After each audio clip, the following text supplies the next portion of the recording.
I'm honored today to be joined by Maureen Walsh. I often say that Maureen is my compass in the policy forest.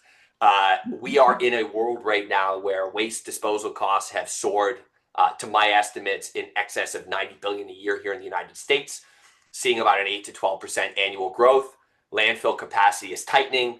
We've got huge industrial energy demand across the stack from manufacturing to data centers, and the waste to energy biomass conversion space with an emphasis on biochar and BECCS is growing exponentially, and in particular the demand for advanced carbon materials. We're going to dive into the whole policy maze. We're going to talk about a lot of the moving parts, and many of these moving parts, I believe Maureen absolutely helped put those things in place. She is the executive director of the US Biochar Coalition, and that is the national voice advocating for the policies, legislation, and market frameworks that unlock biochar's full potential in the US. And under Maureen's leadership, the coalition has been raising federal awareness for biochar's climate and soil benefits, and she has done a remarkable job to break down silos between business and end-use sectors, and has done a nice job of uniting industry leaders to build a true platform for action. And if biochar had a seat at the policy table in DC, Maureen probably built that table. And in a space, Maureen, where acronyms fly faster than sparks in a pyrolyzer, we need help so that we can stay on course and turn this policy turbulence into opportunity. So we're going to talk about a lot of things. And Maureen, maybe to kick us off, the federal landscape is emerging from the shutdown. There is certainly no playbook, as all the agencies are slightly different. There's patterns you start to notice and you've tackled a number of times, but maybe start to take us through how things have emerged, what you're seeing, and what it's like working in this kind of upside down scenario in Washington. Yeah, the upside down world. Jason and I were just talking about that. What was up is down and down is up. So a couple things to set the table that we just talked about. You know, one of the things that we need to very clearly understand is that this administration has some very clearly defined priorities, and has also either de-emphasized or made naughty words out of certain other priorities, right? So in your board meeting, you talked about climate and waste disposal and biomass, and some of those words still resonate with this administration, but the C word that we just used, no, right? Like literally going into COP, the administration didn't send anybody to COP, and they said that climate is a hoax. So one of the things we really need to do with dealing with our current federal government is ensure that we understand the audience we're speaking to and frame this in a way that resonates with them. So ensuring that we are properly utilizing our residual resources, and in the process, building resilience in our systems and providing opportunities for job growth and economic creation in many areas that are underserved is a huge win. The other thing that's really resonating for biochar is the problem that we have with forever chemicals. PFAS is everywhere, right? We're probably swimming in it because we cook with non-cook cookware, non-stick cookware. We probably wear it in our clothes. There's probably, I drink tap water all the time. I'm probably ingesting it there too. So there's a recognition that PFAS is a huge problem, especially for either lands that have already been treated with either biosolids or digestate that's full of PFAS, right? We have to remediate those areas. And we also have to figure out a way to process biosolids and digestate from a digester and kill the PFAS before we are bringing those materials out to agricultural properties to be able to refresh the land, etc. So framing is everything, right? So that's the key, first and foremost, frame. And then from coming out of this really long and very difficult shutdown, the key really is figuring out how the projects or how the programs that we are interested in are being funded. I'll give you some examples. Like USDA and DOE, they do kind of have a little bit of a contingency structure, right? If it's an annual appropriations, which is why they close the government, right? If it's funded by annual appropriations, there's nobody there. They're furloughed, they're gone. Um, if it's mandatory money that's coming out of the Farm Bill, like NRCS conservation grants, the staff is going to be really minimal. It may be kind of like on call, and funds can be obligated, but they're not going to be processed, and they're going to be really delayed when things come back online. And then if there is no year funding attached to it, like let's say it's a DoD research and development grant, that continues until it's exhausted. And the activities can continue until the balances are completely spent. And so during this shutdown, you saw a lot of that.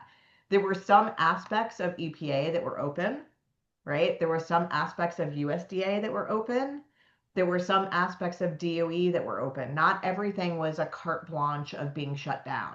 So it is, in short, it is particular to the agency, and it's particular to the funding stream as to what happens when you go into a furlough.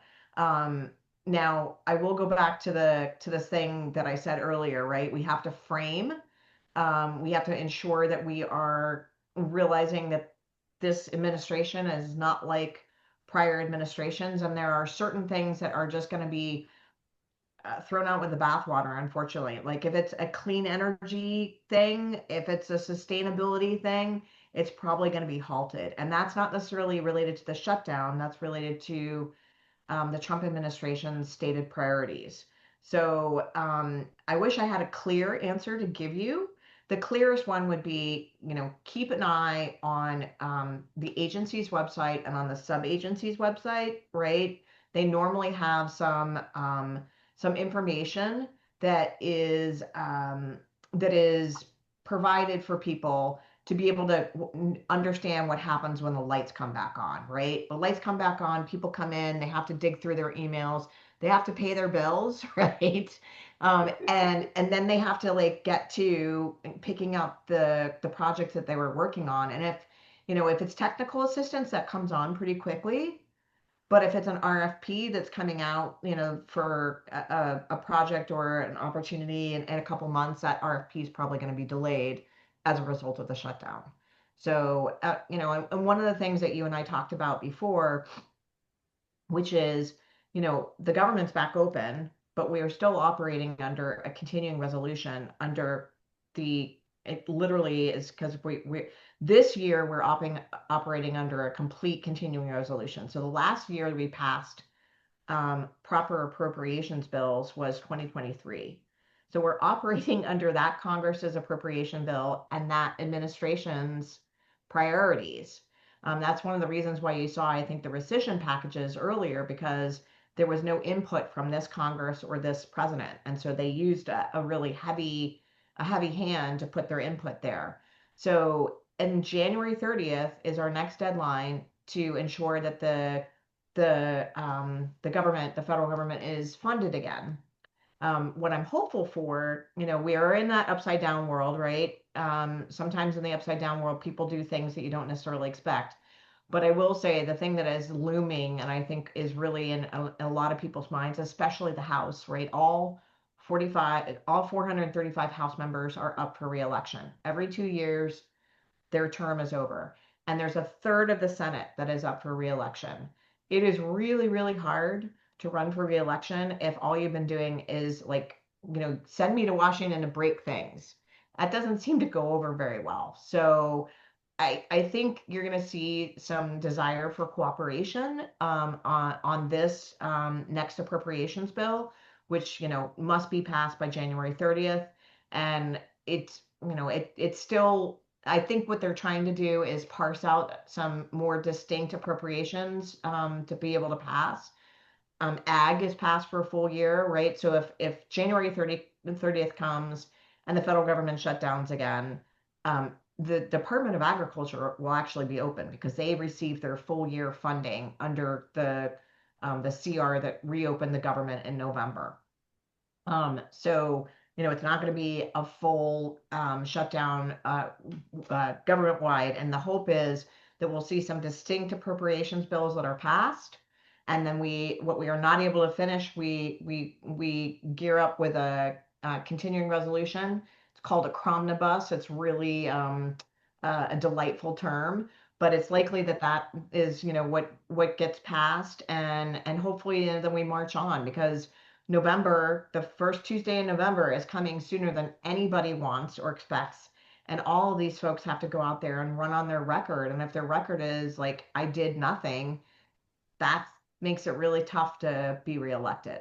So that's kind of the landscape that we're looking at from a reopening standpoint, right? It like really depends on your funding stream, and it depends on the executive agency that you're working with, depending upon if it's appropriated money or if it's a program like the Farm Bill that's passed with multi-year money, or DOE's research and development passed with no year associated with it. They don't have to spend it in a short amount of time, and they are just able to have it with them until that funding expires.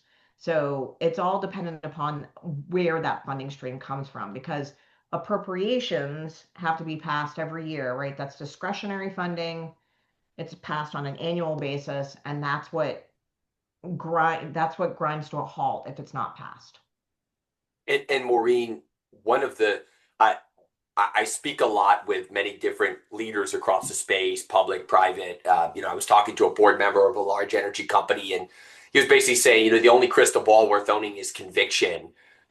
Obviously, fate and things to come always look better with a little bit more ambition, which I think everybody on this call probably has that to some extent in spades.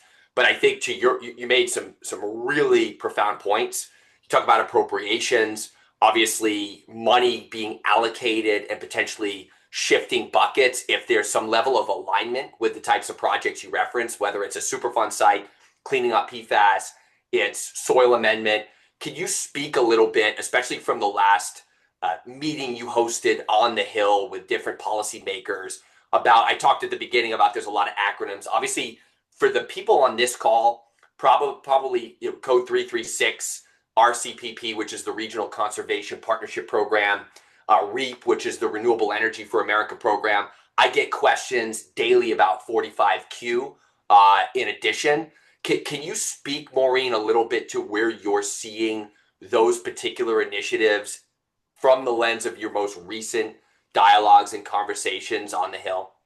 Yeah, sure. So there's a lot there. Let me see if I can unpack it. Um, so USDA, let's bring it up a little bit, right? And we can put it into agencies, and then we can shift over to Congress. Mm. Congress is acting um, kind of in a mixed way, right? Like they're still recognizing that they have a new administration that's very different from the last ones, including the first Trump administration, and that they have to obviously work in that world. At the same time, they're elected by folks like you and I, and so they have to do their job to be responsive to their constituents. So Congress is still very supportive of things like conservation grants um, and REAP, in particular, the Rural Energy for America program, right? Like that has helped farmers be able to offset energy costs, be able to include a lot of efficiency opportunities there as well. But at the same time, and they recognize the benefit of that, and farmers do as well, especially as we are seeing the rise in energy costs, because um, we've got more competition for that power with the AI driven economy, right? So having an ability to keep your greenhouse going, or your chicken coop warm, or your digester going, to be able to process your manure on the farm and not have it be a problem but be an opportunity. All those are huge benefits for farmers, and farmers come in and they advocate for that. But there's this little word in front of that REAP program that kind of draws the eye of Sauron, right? Um, and well, it's rural energy, right? But it's renewable, and that's part of the challenge, right? Whereas um, programs like 45Q, different situation, right? 45Q, currently, we are unaware of biochar projects that have actually qualified for 45Q. There may be some out there that we are unaware of because they've gone through what's known as a private letter ruling process with the Treasury, and that pertains particularly to that project and to that company. It's not a carte blanche that says all biochar projects qualify. And because of the first letter or the first word in that, it remains unavailable information-wise for the general public. It's a private agreement between the Treasury and that company. But 45Q is still very much an alive credit. The whole credit was started by the oil and gas company who wanted a little boost to be able to go out and recover carbon dioxide for enhanced well recovery. And that's how literally the 45Q credit started. It was expanded to include DAC under the first Trump administration. So those two technologies are specifically named in the underlying legislation. Biochar is not, right? So it might be able to qualify under the sequestration and utilization part of the credit, right? Because there's two parts of the credit. There's carbon sequestration and storage, and then there's carbon sequestration and utilization. And as a result, this part of the credit, you get a little bit of a less value because you're utilizing the carbon as opposed to completely storing it. Storing it is where the higher credit is. But this credit in general, it survived a really difficult process of going through the Big Beautiful Bill Act. It came through relatively unscathed. The only thing that changed was a preclusion of foreign ownership. And so what the USBC is doing is working with a broader coalition of other carbon dioxide sequestration technologies that are trying to get the Congress to recognize what they need to do with this credit is future-proof it. Instead of having to open it up and jam another technology in there, do what they did with either the renewable fuel or the renewable electricity tax credit, which was they brought it up, they stopped naming the technologies. They basically said, okay, here's what we want you to do. You're going to have to go through an LCA process. You'll have to work with the Department of Energy on this. Then you can come in and be able to claim that credit, off of your tax burden. So we're trying to get some movement on introducing legislation that would neutralize that language. We've identified what we think are some good champions, some strong champions, including some who have led this fight previously to bring the technology up and neutralize it and future-proof it. And we're hoping to see introduction of that in early 2026. NRCS, conservation is still, I think, a very viable opportunity for biochar in both the administration and in Congress. There's a recognition that biochar can do a lot to not only put carbon in the soil, which is the 336 code, but biochar has a lot of other potential. Right now, we're working with a broader coalition to try to get USDA to reconsider the 590 practice code, which is the nutrient management practice code, to include biochar, because the way that the particles are, biochar is charged as well as porous material, allows the nutrients to kind of be not sequestered, but stored into the biochar and released in a way that when the plant needs it, as opposed to having runoff and water quality problems. So that's the next step that we're taking. And NRCS already said that they were very interested in receiving this information. We hope to be able to send it to them next week or the week after, like right before the holidays. so that it's in their inbox for early January as they evaluate what 336 and 590 may look like in the near term future. They indicated to us that they plan on releasing some opportunities for feedback. And they're kind of shaping that right now. And so we're trying to give them information and data before they release it. So it's a little bit more hard baked into the release, right? So that instead of changing everything, we're working with them now to try to give them a roadmap as to why 590 should have biochar be able to play in that space. And there are other practice codes that we're hopeful to kind of work on in the future, but 590 is the next opportunity, and it will be, I think, really helpful for biochar producers, because one of the ways that the conservation area likes to see is a stacking of the practice codes to bring more benefit. And so if you're able to use 590 and 336 for biochar, I think that would be a really a good step in bringing biochar much more into the fold of those conservation practices. Maureen, there's a lot to unpack there. I think one of the messages out of all that I would say to the community of developers, if you stay ready, you don't have to get ready. I admire the time, and I've been part of obviously some of those efforts to work tirelessly around 45Q in terms of making that more tech neutral.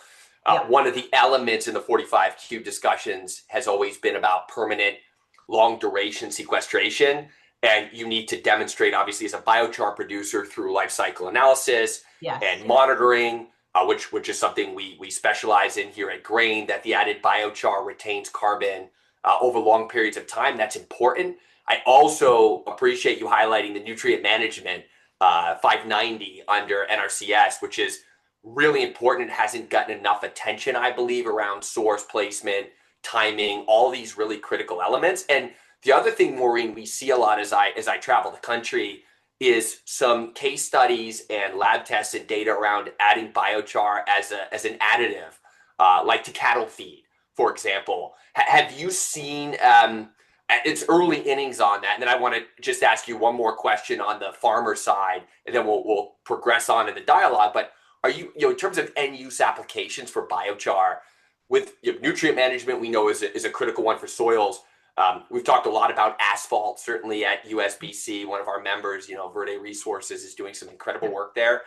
Are you seeing other things? Maybe you can comment on feedstock additive, but other end use applications that are looking to get some backing that get you excited.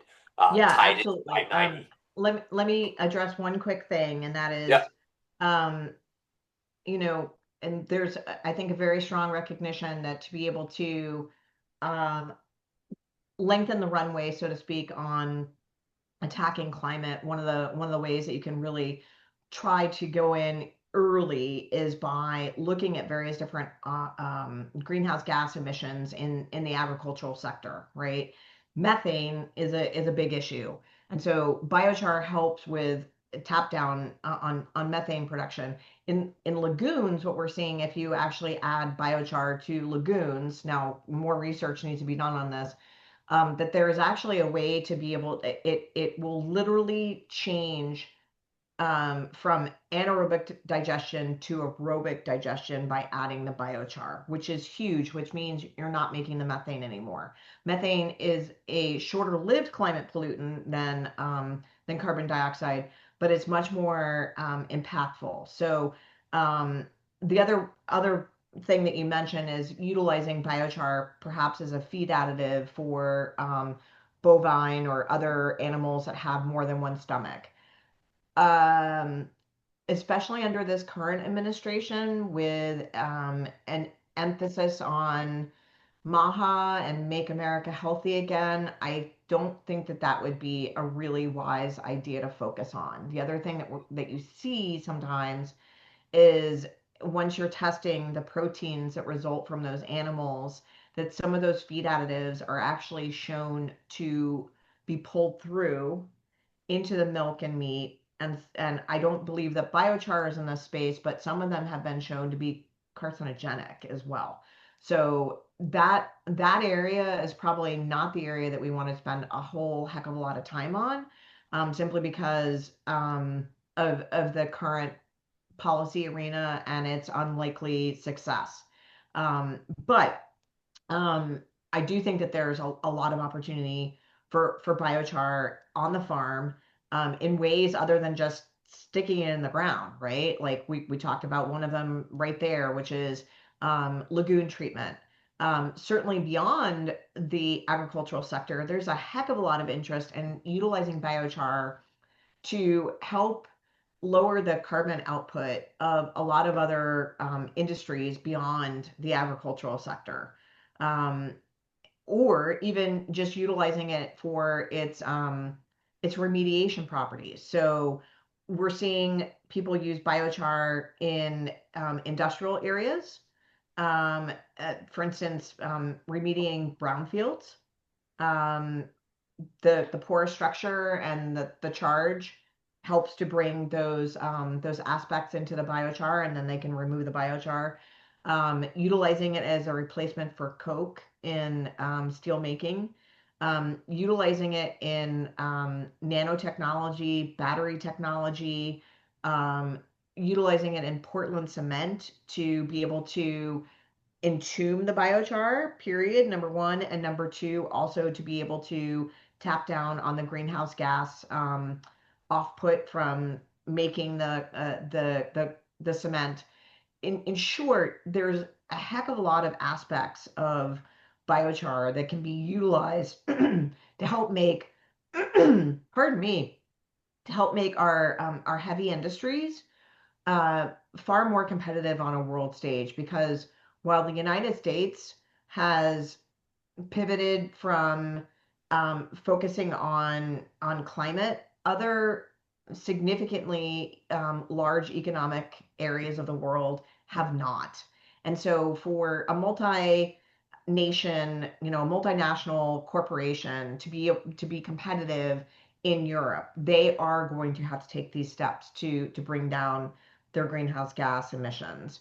If they, are looking at scope 1 through scope 3 of the SEC rules, hopefully they still apply. Those aspects still need to be looked at. So biochar has a really great way to be able to play in that space, and you're utilizing a material, right? Some biochar, what it's produced from, is usually a residual resource that somebody is going to have to deal with. And are you going to bring it to a landfill? It's going to decay there. It's going to, methane, blah, blah, blah, blah. Or are you going to use it to the best use possible? Making biochar, the product alone is incredibly valuable, but the product in these industrial processes makes it even more so. So there's a lot of growth in the future, we think, for biochar, and there's a recognition, certainly on Capitol Hill, that there's a lot of opportunity here for upcycling residual materials and making an opportunity out of them, bringing jobs to rural areas, and helping our multinational companies compete on a world stage. And that was, of course, a huge topic. And there were a lot of those companies at the US Biochar conference this year. That was a big step change. And even in my discussions here in New York City about low carbon building materials and products, the built environment, and it's intriguing, Maureen, to hear you say that. One, before we go more into the roles of states and other groups that can play a very large role, regardless of the stance of the U.S. federal government, one red hot topic, especially given the role not only USBC has played to the benefit and support of farmers, but in my travels of the country and meeting a lot of farmers, the big news has been a $12 billion potential farmer bridge aid package. I think around 11 billion to row crop producers and $1 billion for specialty crop growers. And the thematic of this is a one-time payment to help farmers. When you talk about competition, Maureen, hit by tariffs and rising input costs and falling crop prices. Whereas when I meet with most farmers, they would rather have an incentive one, they want to be selling products, number one, but number two, to transition towards more regenerative soil improving practices that are going to sustain their operations over generations, and ultimately that improve more yield, all the stuff biochar does. Do you have any, before we shift to the next topic, just any insight on that, given it just is really dominated a lot of news cycles, given the scope and scale of what it means for the breadbasket and others of this country? Yeah, so there was a bailout under Trump 1 as well, right? So it's very similar, but the tariff chaos has been compounded in a lot of ways by a couple of other things that people aren't really thinking about. I mean, agricultural producers have really taken it on the chin. USAID, we're not going over to other countries throwing money out the window. 9 times out of 10, we're actually going to our producers and buying legumes, buying lentils, right, and bringing them over to other countries to provide food. So that was cut off from our producers. A lot of school nutrition benefits were cut off, and that's farmers literally bringing it to the school nutrition program and distributing it. On top of that, we have the avian flu, right, that continues to like circulate, right? We stop it down and then it comes back up again. That's why our turkeys were so expensive for Thanksgiving this year, because of the avian flu. And we've got New World screwworm, which we eliminated here in the United States, that is just across the border from us in Mexico. So, and on top of that, President Trump wanted to bring in Argentinian beef to lower the beef prices, which, the poor, the cattlemen were just like, come on, we're taking it from everywhere. We're not exporting our beef, and now you want to bring in cheaper beef. What's going on? So, some of those people are going to be getting relief. Like the row crops are what you're talking about. So, it's folks like soybeans and corn and whatnot. But the agricultural community generally is really taking it on a chin. So, there's an effort, I think, to try to prop some of those producers up because they've had such a rough year, and it's not over, Jason. So, do you realize that one of the areas that is massively affected by the ACA's premium thing, right? Like the premium extension is affecting everybody, but in particular in agricultural areas, these are a lot of states that didn't expand their Medicaid under the ACA, and so therefore the premium issue is really affecting a lot of agricultural producers because they're going on to the ACA broader exchange and getting their healthcare through that, and so they're just 1-2 punches, right? So it's hard. So there is, I think a very strong argument to be made that one of the ways that you can help farmers relieve some of this distress is by ensuring that their farms are run in a way that they're not just kicking a can down the road problem wise with fertilizer, with other sustainable practices. We're talking about American jobs utilizing technology that's here in the United States with a product that can actually help a farmer better manage the aspects that he's already putting into his farm, and that's biochar. So it does resonate with all of these problems. It's one of the solution sets that we can give to farmers that gives them a little bit more runway, is by ensuring that these programs like, conservation grants and equip, et cetera, continue and are able to offset some of the pain that our agricultural producers are suffering from. Yeah, and Maureen, I threw it out the question as well because I also want people in this audience to provide you and I feedback and insights that we can take with us as we continue to engage and support for these efforts, because that's really, when you think about the American mindset as well, it is definitely about sustaining. And I would tell the group, if you want to learn more about hog operations and manure lagoons, which Maureen is talking about, and I've seen many of them now, they've poisoned rural communities, eroded soil, and certainly have concentrated power, Maureen, in a handful of corporations. there's a book called You Can't Market Manure at Lunchtime by Maisie Gensler. Obviously, as a book nerd, I highly recommend that for all of you to read to kind of pick up on what Maureen has been talking about around the manure lagoons. But this all ties together because the farmer, the soil and the land is at the heart of this. Now, speaking of farmers and land, they all exist in different states. During Climate Week, I was part of a symposium with Governor Gavin Newsom, and he talked a lot about the role of California as I forget, Maureen, 4.2 or 4.3 trillion GDP economy. The goal here is states like California, New York, Maryland. These are states that are early movers in advancing biochar policy and market development. Grateful, Maureen, if you could share a little bit more about what mechanisms you're seeing at the state level across whether that's procurement pilots, integrations, other elements, and where you see the biggest opportunities and where a state's still lagging when it comes to different policy models and economic arguments to ensure the securitization of recognition and support for biochar.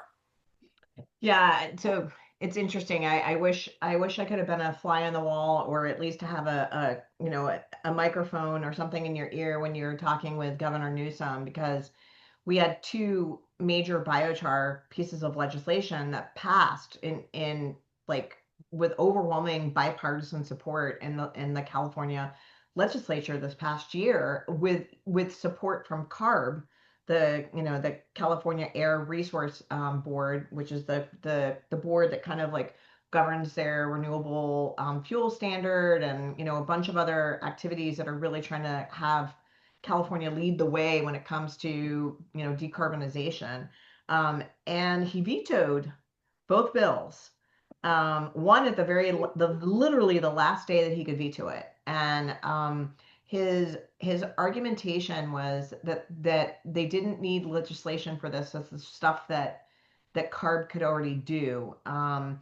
So a few things, what we're trying to do at the USBC is ensure that we are, and we did work with the governor's office on this last year too, so that's why it's so frustrating. Work more closely with the governor's office to ensure that we are aligning his priorities with what's going on in the legislature. One of the things that very much resonates, I think, both from a federal standpoint as well as a state standpoint in the West, is better forestry management, right? When you have two seasons in California, on fire and not on fire, you really need to look at your forestry resources and how you're utilizing them. And biochar can be a huge boon to that. It can be the engine that you're utilizing to take slashing and thinnings and whatnot, and brush that's on the forest floor, to be able to pyrolyze that and make biochar. And biochar has also been shown to retain more moisture in the soil, as well as to be a fire break, a fire retardant. We've seen that in Oregon. So what we're trying to do is craft legislation in California that will be beneficial to biochar producers that Newsom is willing to sign. One of the things that I think was a little bit of a sticky wicket was that both bills included funding. And I think we all know that Governor Newsom is looking at a 2028 run to be the nominee for the Democratic Party for president. And as a result, I think that he is crafting. I work from home and I have a very needy cat, so I'm going to put her down. Sorry about that. She's the sticky wicket. She's my VP of marketing, and she's very sweet, and it's cold and she wants a warm lap, but it's not conducive to business. I'm sorry. You'll have to give me a break. So, one of the things that we're seeing is that Newsom is really starting to craft a different image for himself, right? I mean, some of the Twitter stuff that's coming out, right? Like his stuff on Twitter, that he's in many ways kind of like being the antithesis, but communicating the same way that President Trump does. He's trying, I think, to tap down on spending. He wants to craft an image where he is not just the California governor, but perchance the leader of the United States of America. So threading that needle is important. New York has a little bit more, I think, um, elasticity in their view of biochar. Their focus really is on much more on the carbon dioxide removal aspect of biochar, and so the legislation that we're looking at is still being crafted. We're going to be hitting the ground running in New York um, pretty much like as soon as the legislature starts. Jason, we're going to be knocking on your door and asking if you'd be willing to go up to Albany and spend a little time walking around the halls there. But that legislature, it's a little bit odd in that it's not a full year legislature for one of the most impactful states in the United States, and so it's fast and furious when they come in. Maryland and Virginia, because Virginia has a brand new governor-elect. The first female governor of Virginia, will be inaugurated in January. Abigail Spanberger was actually on the Ag Committee in when she was a member of Congress, so she is familiar with these types of technologies, and she has a supermajority of Democrats in the House.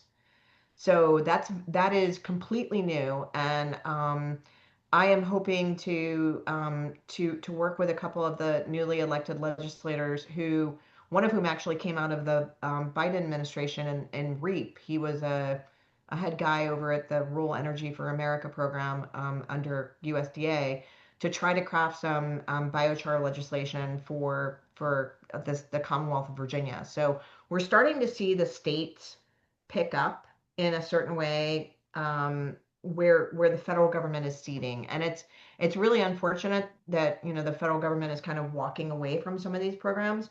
But I would say it's also an opportunity because working a state legislature is smaller. You can usually have a little bit more impact as a result.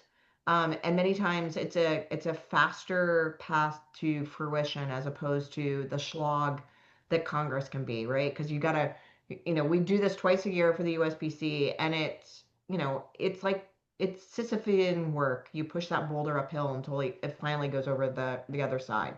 And once it goes over the other side, you still have to have the programs implemented at the agencies and in the proper manner. It's not like, yay, we passed legislation, it's done. There's still a lot more work to do.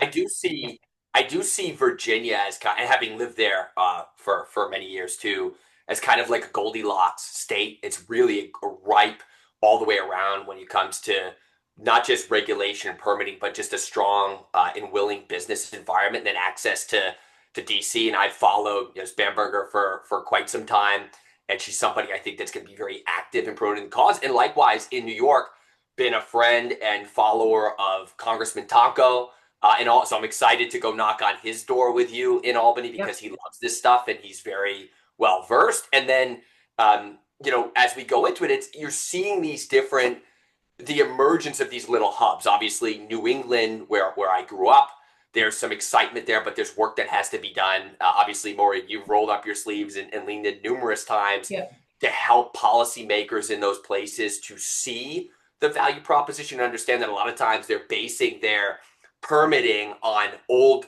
articles and titles and we're not going to even take the time to go into the incineration issue that we've seen with biochar sometimes being classified high tech as incineration. We've helped, I think, states to get over that hump.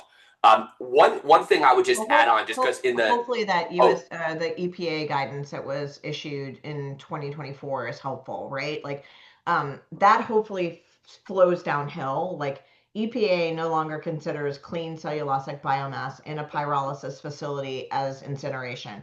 That should have some resonance with local environmental regulators. And if it it doesn't, I could tell you it absolutely is good. because we have a number of projects that Grain's working on in New England, and they are really starting to move forward. And a lot of it is thanks to that effort. And I'll just one last thing, Maureen, and then we'll kind of move into a couple Q&A and some rapid fire. There's a Sure. ton of talk in the chat, obviously, about California and forests.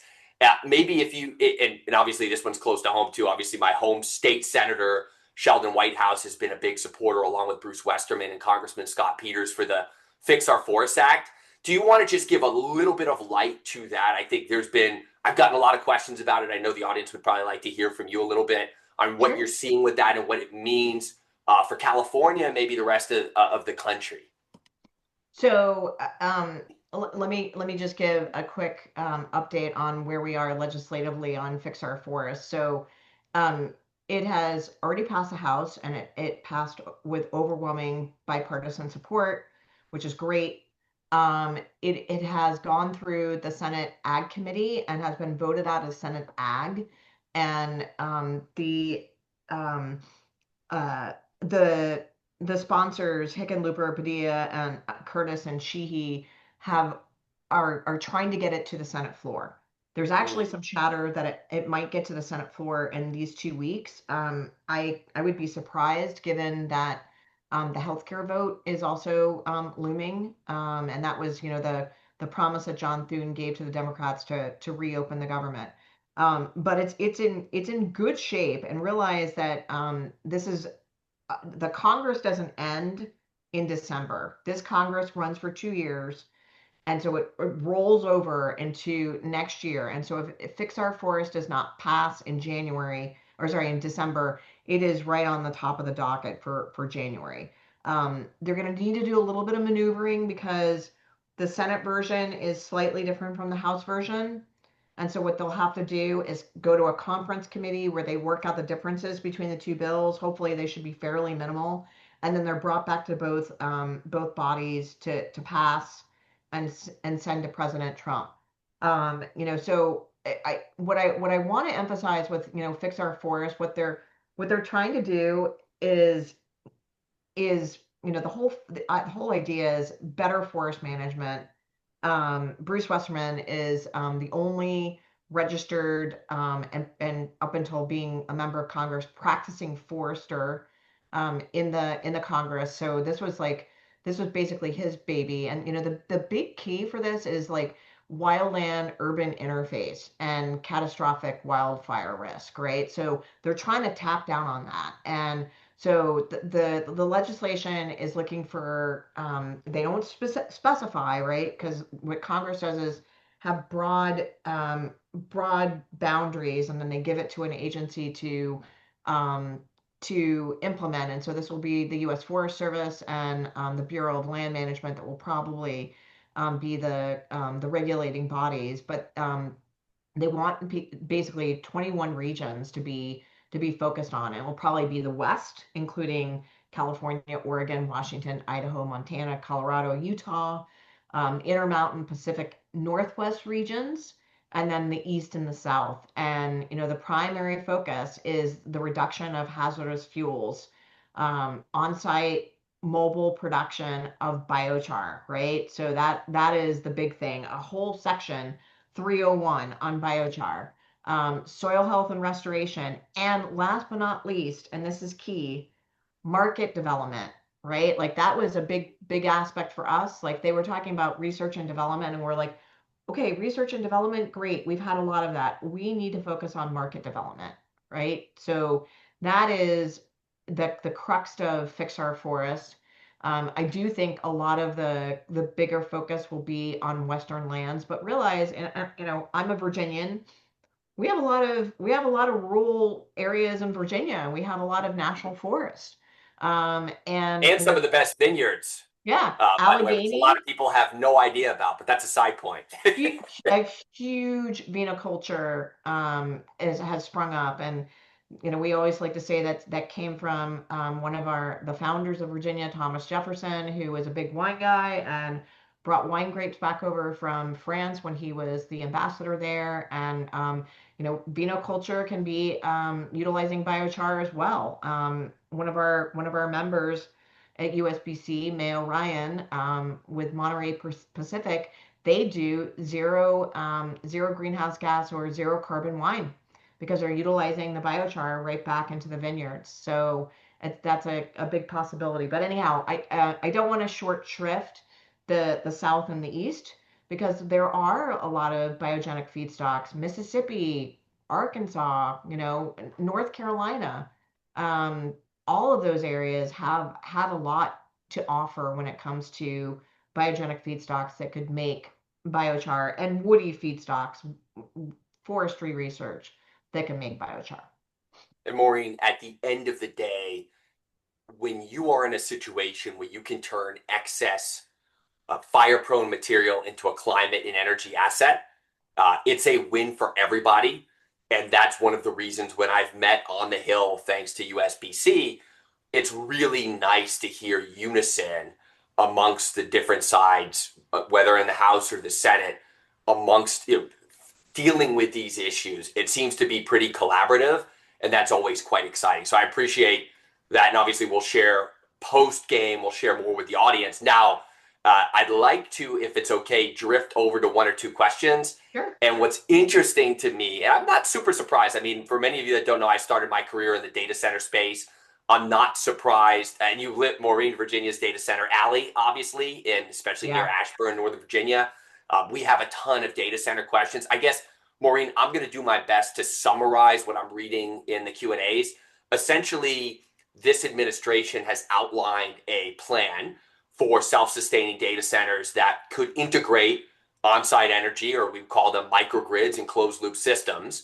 How are you seeing biomass energy and biochar-based carbon removal potentially advance that goal? And which federal agencies are best positioned to support such projects? And I'll caveat that by, I read an incredible Financial Times article a couple days ago, and I'll make sure we circulate the link. And it basically said, not all, in the next 3 years, we'll need about another 44 gigawatts for data centers. We're around 5% today for data centers, not to mention all these data centers that are being built under different names or that are just rapidly accelerating the permitting process. So I pause there because I'm very passionate about this topic, and I want to hear from you, Maureen, on that question. So, I mean, a lot remains to be seen, like what agency would have purvey over that, right? Like the big quagmire is that legislation and regulation massively lags where industry is, right? Like, for instance, we're dealing with pyrolysis regulation over at EPA that's probably 30 to 40 years out of date. So the technology that we're dealing with today is not the same technology that regulation pertains to, and massively needs to be updated. I think a lot of this will be determined on, where these data centers are being built as to what type of programs they can take care of, right? If they're in rural areas, well, REAP actually might be really helpful to a pyrolysis facility that's perhaps, utilizing biogenic feedstocks from agricultural waste or forestry waste. They might be able to qualify for either probably like a REAP loan guarantee, depending upon how much energy that they're producing and how large the facility is. DOE might be an opportunity for them as well. The loan guarantee program over in DOE still does exist. It's had some difficulty over the last year footing wise because of the focus of the administration, but certainly utilizing biogenic resources for the best available opportunity, and making American energy and producing American jobs, driving an American economy with our with AI is 100% within the influence sphere of this current administration. So a lot remains to be seen, but there is a lot of discussion. And pivoting back, my suggestion would be that wherever, if you're engaged in data center work, that you're engaged, number one, locally first, because they're meeting a firestorm of NIMBYism in many locations, right? So data centers are a boon. They bring in taxes and all that type of stuff, but a lot of local areas are not necessarily all that pleased that they're coming into their area. So work with local government to make sure that you're positioning yourself properly, and work within the states, because the states are really the ones who are driving a lot of this development. They want the data centers to come to their states because they're driving jobs and driving more tax revenue. But if you're going to be positioning making renewable energy via, a pyrolysis facility or a biomass facility, work with that state to ensure that you are properly positioning yourselves, because that's going to be a lot more rapid and a lot faster than dealing with the federal government at this point. No, I appreciate that, Maureen. And I guess the final question to leave us on, and obviously we will continue this dialogue and narrative as we typically do on the interwebs. And I would encourage everybody to follow the US Biochar Coalition on LinkedIn. They do a fantastic job of posting content. And at the end, Maureen, you'll share a little bit more about how to stay in touch and how to engage and how to be part of it. But the final thing is, the 2 or 3 policy wins in the near term that could accelerate biochar, the industry's growth as we go into 26. You hit on a lot of things. If you pick 1 or 2 things just to concisely and succinctly round us out here today, what would be those things? And is there anything else this group can do to be supportive? Absolutely. There's always things that people can be doing to be supportive. The best thing to do I'm going to make a shameless plug here, obviously, is to join the US Biochar Coalition. We're a growing organization, and if you do not have a seat at the table, especially in this current environment, your seat's going to either be taken or the space is just going to disappear. And so it may be a more challenging audience that we're in front of, but it's even, I think, much more important to ensure that you're advocating and educating and pushing forward initiatives that will help the biochar industry, regardless of who the president of the United States is or what the Congress looks like. So we can continue to do that. USBC, it's really easy to join, usbiocharcoalition.org. Happy to have any conversations with people, but that's the best way. For some easy, well, nothing is an easy win, right? These are all slogs. I really do think Fix Our Forest is going to pass. Knocking wood here. Then it's about the implementation, right? And the implementation is going to be over at the U.S. Forest Service and BLM. And I think that there's ways that we can help work with them that will really invigorate the biochar industry. The Farm Bill, something's going to need to happen with that. We have an extension for this year, but I think there's a lot of opportunity to work to ensure that NRCS funds are shored up, and that biochar has a good role to play there. The Biochar Research Network Act and a few the other bills that are kind of floating around out there might be incorporated into that Farm Bill as well. And then last but definitely not least, there's interest here on 45Q. There's not only a coalition that wants to neutralize it like we do, but there's a coalition of oil and gas interests that want to eliminate the disparity between storage and use. And there's a way, I think, to link up and to be more impactful with the 2 groups together. So those 3 things. And Maureen, I always think of a witty way to kind of end, especially a talk like this. And I would say, to keep it most relevant to this group, good policy, I think of like compost. It takes time, some heat, and you obviously USBC and the team brings the heat, and the right mix of ingredients. The cabinet that we've assembled, the USBC, obviously the close work of our team at Grain working with the USBC. We've really enjoyed that relationship.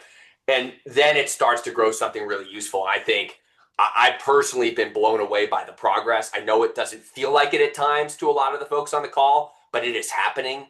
It's exciting. We have use cases that we can point to. And I would encourage everybody to just stay engaged, roll up your sleeves and lean in as we get into 2026. So with that, this is the perfect webinar to kind of conclude our webinar series for 2025.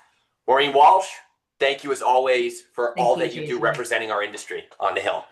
We couldn't do it without you. Members are what drive our ability to advocate and ability to craft professional standards. So we look so forward to working with you in 2026. We've got a good program planned, 2 fly-ins, one probably March, April time period, and the second one, there's Jeff Hollowell. Hi, Jeff. Cherry blossoms too. Yes, indeed. And then, one in the fall. We really hope that folks are ready to jump in and jump on board. And thank you again for your time today and inviting me, Jason. I really appreciate it.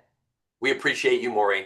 Take care, everybody, and look out for the email to come with the recording. Take care. Great day. Bye-bye.